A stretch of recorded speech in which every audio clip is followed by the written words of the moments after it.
उसके बाद 33 MCQ। तो ये पैराटाइन टॉन्सिल की ये होती है एपिथेलियम।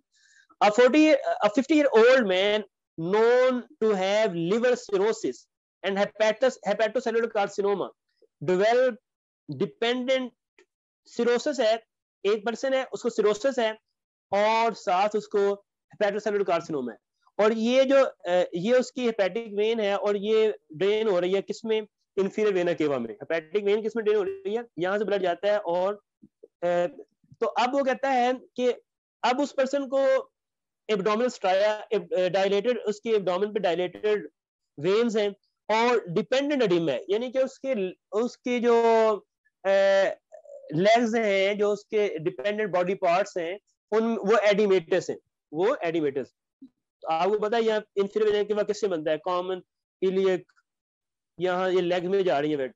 तो अगर वो कह रहा है इधर इधर एडिमा है, डिपेंडेंट पार्ट में एडिमा है, डिपेंडेंट पार्ट में एडिमा है और एब्डोमिनल जो है उधर वेन आपको मिल रही है, तो बताएं ये किस साइड पे ब्लॉकेज है। तो जब आपका ये हेपेटोसेलुलर कार्सिनोमा इन्वेड कर जाएगा हेपेटिक वेन, और मेनली जब ये जाएगा इधर आपकी इंफीरियर वेना केवा पे, तो फिर ये डिपेंडेंट पार्ट में जो है वो एडिमा होगा, डिपेंडेंट पार्ट में एडिमा होगा। तो डिपेंडेंट पार्ट में एडिमा है, तो ये चीज बता रहा है कि ब्लॉकेज किस साइड पे है, इंफीरियर वेना केवा पे। तो ब्लॉकेज है आपकी इंफीरियर वेना केवा में। ये हेपेटोसेलुलर कार्सिनोमा का केस है और उसमें डिपेंडेंट पार्ट में एडिमा है, तो वो उसने पूछा था कि कहाँ ब्लॉकेज हुई है। जो हेपेटोसेलुलर कार्सिनोमा है उसे इन्वेड कर लिया है आपके इंफीरियर वेना केवा को, जिसकी वजह से dependent part of the body, उसकी लेग्स और फुट में एडिमा हो रहा है। उसके बाद है a pregnant woman living on a hill station was brought to hospital at term with labor pain. Ultrasonography revealed normal fetus. What is the anomaly that can still occur? वो कहता है कि एक वोमेन है जो कि हिल स्टेशन में रहती है, पहाड़ी इलाके में रहती है, और वो लेबर पेन के साथ आई है, तो यानी प्रेगनेंसी है, तो उसका जो बेबी है उसको कौन सा वो डिलीवर जो बेबी डिलीवर करेगी, तो अब भी उसको कौन सा प्रॉब्लम हो सकता है, क्या रिस्क फैक्टर है कि उसको वो हो सकता है, किस चीज का रिस्क अभी भी है कि उसको ये चीज हो सकती है। तो एट्रियल सेप्टल डिफेक्ट तो अभी हो नहीं सकता, जो होना था वो पहले होना था, अब नहीं होना। कोरेक्टेशन एओर्टा पहले होता, तो अब पल्मोनरी स्टीम पहले हो सकता था, लेकिन अब क्या चीज हो सकती है जो अभी भी जिसका रिस्क है, तो अभी रिस्क नहीं है, एट्रियल सेप्टल डिफेक्ट का अभी कोई रिस्क नहीं है, इन चीजों का कोई रिस्क नहीं है। तो पेटेंट डक्टल स्टार्टियोसिस का अभी भी रिस्क है कि ये क्या होता है, ये आपका हार्ट है, तो ये आपका हार्ट है और ये इसका पल्मोनरी ट्रंक है और ये आपका एओर्टा है, ये हार्ट में ये आपका right atria, right ventricle, left atria, left ventricle, और उसके बाद ये आपके हैं, ये आपका एओर्टा है, लेफ्ट वेंट्रिकल से एओर्टा निकलता है। तो एओर्टा और पल्मोनरी ट्रंक, इनके दरमियान में एक डक्ट होते हैं जिसे डक्टस आर्टियोसिस कहते हैं। तो बर्थ होने के बाद ये क्लोज हो जाती है, बर्थ होने के बाद ये जो है बर्थ ये होने के बाद क्लोज हो जाती है, डक्टस आर्टियोसिस क्लोज होना होता है जो एओर्टा और पल्मोनरी ट्रंक के दरमियान होती है। तो बाद लोगों में जो हाइपोक्सिक एरिया में रहते हैं उनमें एक रिस्क होता है कि उनके जो डक्टस आर्टियोसिस ये पेटेंट रह जाए, ये क्लोज ना हो। तो अगर ये क्लोज ना हो, पेटेंट रह जाए, तो कहते हैं पी लगा देते हैं, डक्टस आर्टियोसिस से पी, पेटेंट डक्टस आर्टियोसिस। तो पेटेंट डक्टस आर्टियोसिस जो है ये अभी भी पॉसिबल है, ये एनॉमली अभी भी हो सकती है, अगर पहले नहीं थी तो ये अभी हो सकती है। तो रिस्क है कि उस पेशेंट को क्योंकि हिल एरिया में रह रहे हैं, तो जो हाइपोक्सिया जो है वो भी इसको पेटेंट रखने में रोल प्ले करता है, हाइपोक्सिया जो है वो भी डक्टस आर्टियोसिस को पेटेंट रखने में रोल प्ले करता है। तो अब उसने पूछा हुआ था कि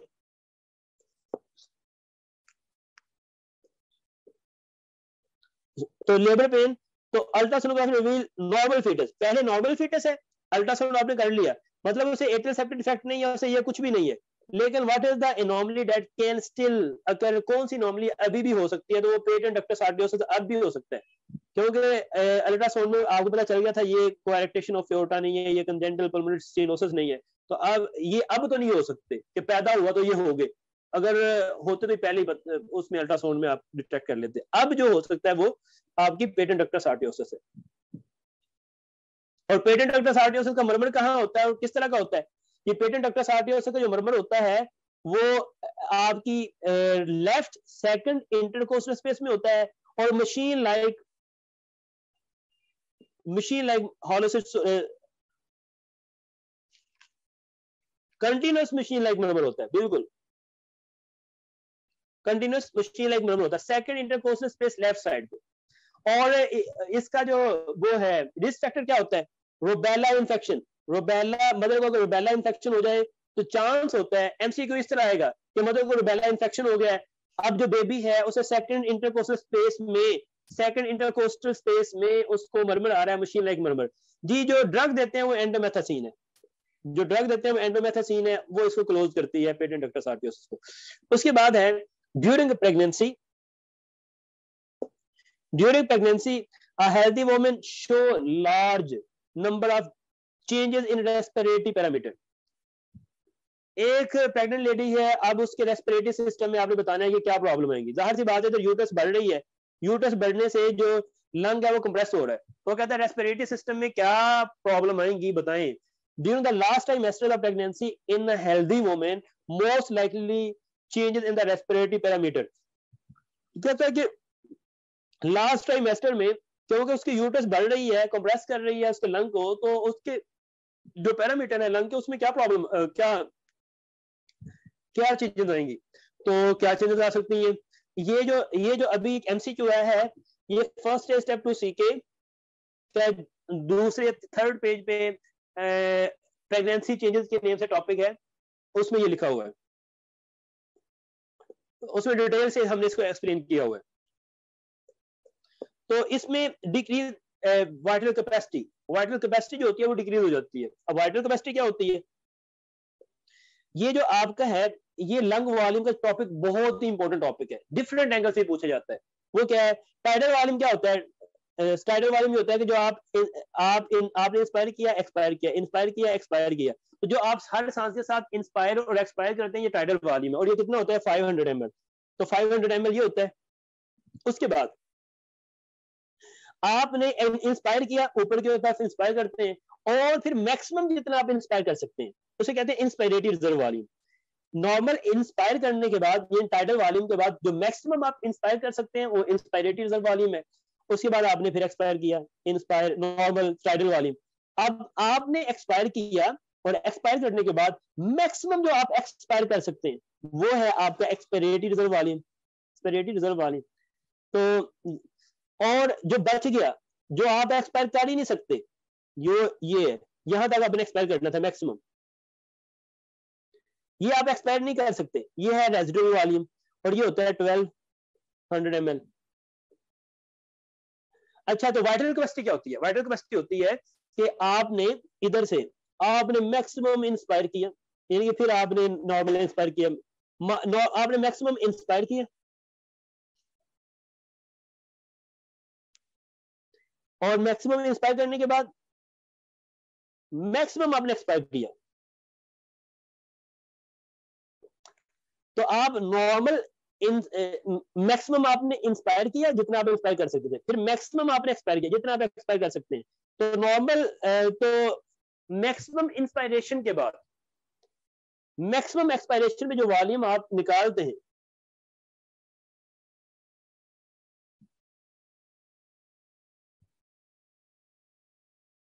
जो मैक्सिमम आप एक्सपायर करते हैं उसे कहते हैं फोर्स वाइटल कैपेसिटी, उसे कहते हैं फोर्स वाइटल कैपेसिटी। तो फोर्स वाइटल कैपेसिटी क्या होती है? फोर्स वाइटल कैपेसिटी होती है ये आपका नॉर्मल मैक्स, आपने नॉर्मल इंस्पायर किया, नॉर्मल और मैक्सिमम आपने इंस्पायर किया जितना कर सकते थे, फिर मैक्सिमम आपने एक्सपायर किया जितना आप एक्सपायर कर सकते हैं। तो मैक्सिमम इंस्पायरेशन के बाद मैक्सिमम जो आप एक्सपायर कर सकते हैं उसे हम कहते हैं force vital capacity, force vital capacity. तो एक पर्सन है, ये लेडी है और वो उसकी ये लंग है और नीचे जो है यूट्रस आ चुकी है। अब ये मैक्सिमम इंस्पायर कर सकता है? ये मैक्सिमम इंस्पायर नहीं करेगा क्योंकि लंग को मैक्सिमम इंस्पायर करने के लिए एक्सपेंड होना पड़ेगा और यूट्रस ने उसकी जगह को ऑक्यूपाई किया हुआ, स्पेस को ऑक्यूपाई किया हुआ है, तो ये मैक्सिमम इंस्पायर नहीं करेगा, कम इंस्पायर करेगा। तो कम इंस्पायरेशन होगी, और कम इंस्पायरेशन होगी तो फिर कम ही एक्सपायरेशन होगी, तो फोर्स वाइटल कैपेसिटी कम हो जाती है, फोर्स वाइटल कैपेसिटी कम हो जाती है। मैक्सिमम इंस्पायर कम होता है तो फिर मैक्सिमम एक्सपायर भी कम होगा, तो फोर्स वाइटल कैपेसिटी इसमें कम हो जाती है, या वाइटल कैपेसिटी या फोर्स वाइटल कैपेसिटी एक ही चीज है, तो वाइटल कैपेसिटी इसमें कम हो जाती है। ठीक है, तो ये आपकी रिस्ट्रिक्टिव, ये आपकी है कि क्या चेंज आता है प्रेगनेंसी में। उसके बाद है ड्यूरिंग नॉर्मल कार्डिक साइकिल, ये एमसीक्यू आपने करना है और मुझे ये आपके जुम्मे है, इस एमसीक्यू को आपने कल सॉल्व करके देना है। 36 एमसीक्यू जो है ये आपका होमवर्क है। उसके बाद है 37 एमसीक्यू जो है,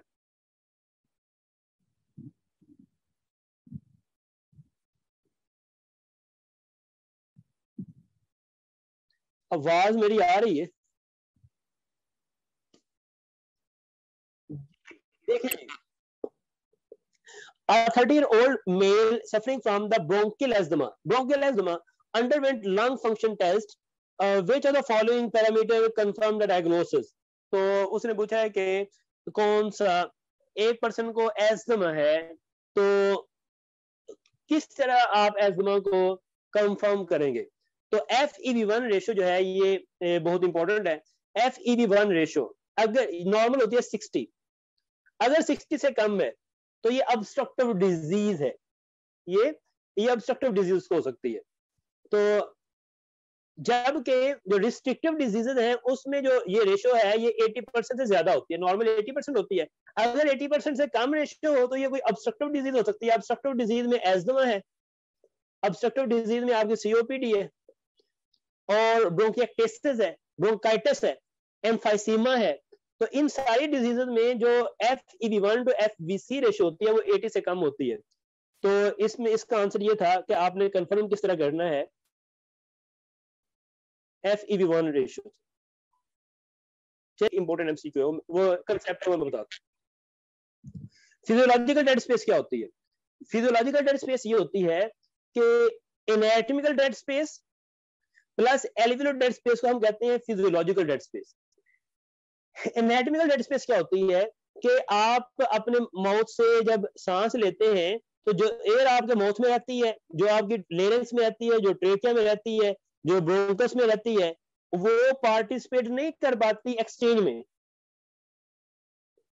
वो पार्टिसिपेट नहीं कर पाती किसमें? एक्सचेंज में। यहाँ एक्सचेंज हो रहा है, गैसेस एक्सचेंज हो रही है, ब्लड में जा रही है, नहीं जा रही ना। तो जहां गैसेस ब्लड में नहीं जा रही, यानी कि एक्सचेंज ऑफ गैसेस नहीं हो रहा, उसे कहते हैं इनएटॉमिकल डेड स्पेस। कि सांस ले रहे हैं, ऑक्सीजन आ रही है, मगर आप उसको ब्लड में नहीं जा रही, तो ये इनएटॉमिकल डेड स्पेस है। अगर कोई डिजीज हो जाए तो जो एल्वियोलाई हैं या कंडक्टिंग जोन, बिल्कुल जो एल्वियोलाई हैं, अगर यहाँ गैस एक्सचेंज होता है नॉर्मली, अगर यहाँ गैस एक्सचेंज ना हो किसी डिजीज की वजह से, तो ये भी एयर तो आएगी मगर ये गैस एक्सचेंज में टेक पार्ट नहीं करेगी, तो ये एल्वियोलर डेड स्पेस बन जाएगी कि यहाँ एयर तो आ रही है, ऑक्सीजन आ रही है, मगर एक्सचेंज नहीं हो रहा, तो एल्वियोलर डेड स्पेस इसे कह देंगे। तो डेड स्पेस का मतलब ये है कि ऑक्सीजन आए मगर ब्लड में ना जाए, तो उस पार्ट को कहते हैं। तो जो कंडक्टिंग जोन है, जो कंडक्ट कर रहा है आपका माउथ, आपके आपके लेरिंक्स और ट्रेकिया और ब्रोंकस, ये एनाटॉमिकल डेड स्पेस में आते हैं। और अगर कोई डिजीज की वजह से एल्वियोलाई भी गैस एक्सचेंज में टेक पार्ट नहीं कर रहे तो उसे एल्वियोलर डेड स्पेस कहते हैं। और नॉर्मल पर्सन में जो एपिक्स है वो मेजर रोल प्ले करती है, वहां एक्सचेंज इतना नहीं होता, क्योंकि जो ब्लड है वो ऊपर इतना नहीं होता, वो नीचे होता है। तो गैस तो ऊपर आती है लेकिन उधर एल्वियोलाई जो है वो रोल प्ले नहीं करते। तो एपिक्स का जो एरिया है वो भी डेड स्पेस में, एल्वियोलर डेड स्पेस में रोल प्ले करता है। मगर जो मैं बताना चाह रहा हूँ आपको वो क्या है, नॉर्मल जो फिजियोलॉजिकल डेड स्पेस है वो नॉर्मल एल्वियोलर डेड स्पेस 0 होती है। जो एल्वियोलर डेड स्पेस है, क्योंकि सारी एल्वियोलाइट गैस एक्सचेंज में टेक पार्ट कर रही होती है, तो एल्वियोलर डेड स्पेस 0 होती है। तो जो फिजियोलॉजिकल डेड स्पेस है, फिजियोलॉजिकल डेड स्पेस वो इक्वल होती है anatomical dead space, anatomical plus alveolar dead space.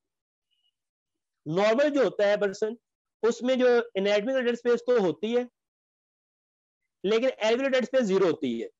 तो फिजियोलॉजिकल डेड स्पेस जो है वो इक्वल होती है एनाटॉमिकल डेड स्पेस के नॉर्मल पर्सन में। नॉर्मल पर्सन में physiological dead space anatomical dead space के इक्वल होती है और एल्वियोलर डेड स्पेस 0 होती है।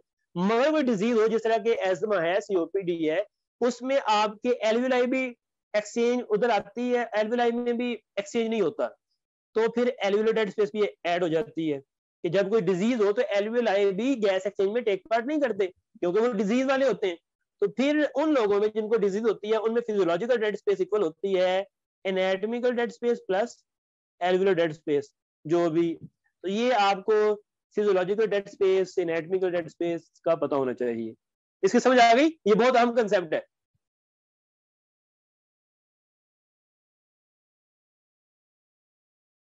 थैंक यू डॉक्टर जिया, हमारा जिया।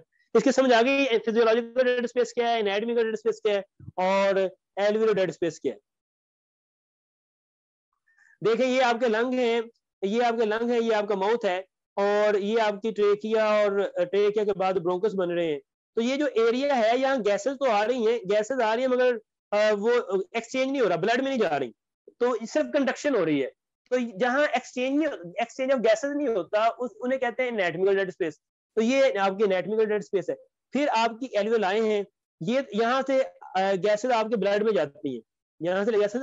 तो और अगर ये एल्वियोलाई भी खराब हो जाए तो ये एल्वियोलर डेड स्पेस इन्हें कहेंगे कि यहाँ भी गैस आ रही है मगर एक्सचेंज नहीं हो रही। तो नॉर्मल हालत में तो एल्वियोलाई जो है वो सारी की सारी टेक बार करती हैं एक्सचेंज ऑफ गैसेस में, इसलिए एल्वियोलर डेड स्पेस 0 होती है। तो नॉर्मल हालत में जो फिजियोलॉजिकल डेड स्पेस होती है वो आपके एनाटॉमिकल डेड स्पेस और एल्वियोलर डेड स्पेस का सम अप होती है। तो नॉर्मल हालत में आपका एल्वियोलर डेड स्पेस 0 होता है, सिर्फ एनाटॉमिकल डेड स्पेस ही होती है। तो नॉर्मल पर्सन में फिजियोलॉजिकल डेड स्पेस इक्वल होती है एनाटॉमिकल डेड स्पेस के। एल्वियोलर डेड स्पेस नॉर्मल बंदे में नहीं होती। जब कोई डिजीज होती है तो फिर उसकी एल्वियोलर डेड स्पेस में कुछ ऐसे एल्वियोलाई आ जाते हैं कि वो डिजीज वाले होते हैं और वो गैस एक्सचेंज में रोल प्ले नहीं करते, तो फिर आपकी फिजियोलॉजिकल डेड स्पेस में एनाटॉमिकल डेड स्पेस के अलावा एल्वियोलर डेड स्पेस भी वो ऐड हो जाएगी। जी नेक्स्ट है, चले ये जो है, चले ये एमसीक्यू कर लेते हैं। 40 एमसीक्यू पे हम ब्रेक लेते हैं। होगी क्लास होगी।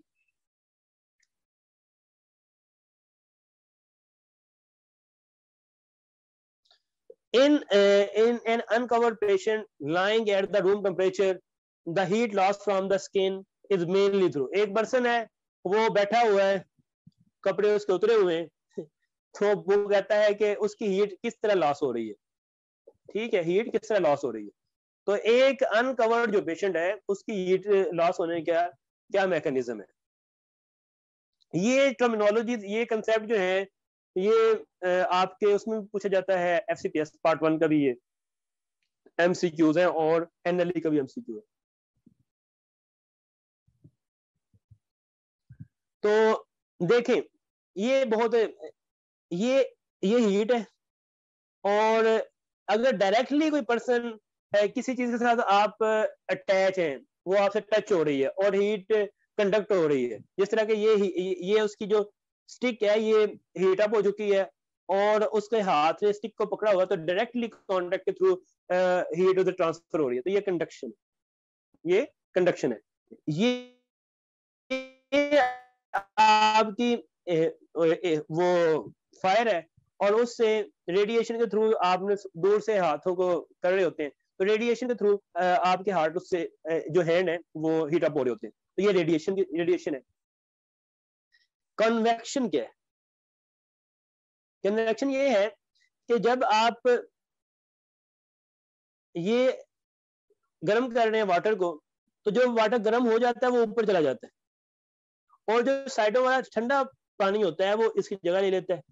तो मॉलिक्यूल के थ्रू, मैसिव मॉलिक्यूल के थ्रू जो हीट ट्रांसफर हो रही है उसे हम कहते हैं कन्वेक्शन, कि इधर से जो हीट अप हुआ ऊपर चला गया, जो ठंडा पानी था वो उसकी जगह ले लेता है। तो अब इसको आप देख लें, ये पर्सन जो था वो बिल्कुल उसने कपड़े उतारे हुए थे, तो वो कह रहा है कि उसकी बॉडी से किस तरह हीट लॉस हो रही है, तो रेडिएशन के थ्रू हो रही है, क्योंकि रेडिएशन में इंफ्रारेड रेज होती हैं जिसके थ्रू हीट लॉस होती है। तो कंडक्शन क्या होती है? Transfer of the heat through physical contact. उसके बाद है आपका जो मेन है रेडिएशन, जो अभी वाला आंसर है कि transfer of the heat via infrared waves, heat की। और उसके बाद एवेपोरेशन। एवेपोरेशन क्या होता है? ट्रांसफर ऑफ हीट, यानी कि एक पर्सन है उसको स्वेटिंग हो रही है, तो स्वेटिंग होने में उसका जो पसीना आएगा, स्वेट होगा, वो एवेपोरेट करेगा, जो उसका लिक्विड है वो जाएगा, वो गैस में चेंज होगा। तो इधर हीट, इधर जो वो कूलिंग होगी। तो वो कहता है कि एवेपोरेशन क्या होती है? Transfer of the heat that occur when water change from liquid to gas, ये एवेपोरेशन है। और कन्वेक्शन क्या है? Last convection. कन्वेक्शन ये है कि transfer of heat between the skin and the air through massive molecule के जब ट्रांसफर होता है तो उससे होती है। तो ये वाला जो पेशेंट था, इसमें रेडिएशन, उसने कपड़े उतारे हुए थे और उसकी बॉडी से हीट लॉस हो रही है रेडिएशन के थ्रू। एक मिनट और दूसरा, अच्छा चलें जी, ये लोकल मेटाबोलाइट, ये भी आसान एमसीक्यू है। देखें, in sportsmen during exercise the skeletal muscle blood flow show a tremendous increase. What is this increase mainly due to? Normally जो कहता है कि एक स्पोर्टमैन है, वो एक्सरसाइज कर रहा है, उसके मसल को ब्लड फ्लो इंक्रीज हो जाता है। तो जब आप एक्सरसाइज करते हैं तो जो मसल होते हैं वो एक्सरसाइज करते हैं, उधर से लैक्टिक एसिड बनता है, और ये जो लैक्टिक एसिड है, एटीपी से एटीपी टूटते हैं, एटीपी बनते हैं, इन्हें हम कहते हैं लोकल मेटाबोलाइट्स। तो ये एटीपी टूटते हैं, एटीपी बनते हैं, ये सारे के सारे ब्लड वेसल को डायलेट कर देते हैं। इसलिए जो एक्सरसाइजिंग मसल होते हैं, जब उधर लोकल मेटाबोलाइट बनते हैं तो वेलो डायलेशन होती है, जिसकी वजह से ब्लड फ्लो इंक्रीज हो जाता है उस मसल को, जो एक्सरसाइजिंग मसल है। तो एक्सरसाइजिंग मसल का जो ब्लड फ्लो इंक्रीज होता है वो लोकल मेटाबोलाइट की वजह से होता है, जिसमें लैक्टिक एसिड है और आपका एडीपी है। एटीपी टूटने से एडीपी बनता है। और ये जो कंसेप्ट है, इससे एमसीक्यू आते हैं, और ये फर्स्ट एड में हमने जो फर्स्ट एड के लेक्चर है उसमें डिटेल एक्सप्लेन किया हुआ है जी। ये वाला एमसीक्यू थोड़ा टाइम लेगा, तो पहले हम ब्रेक ले लेते हैं।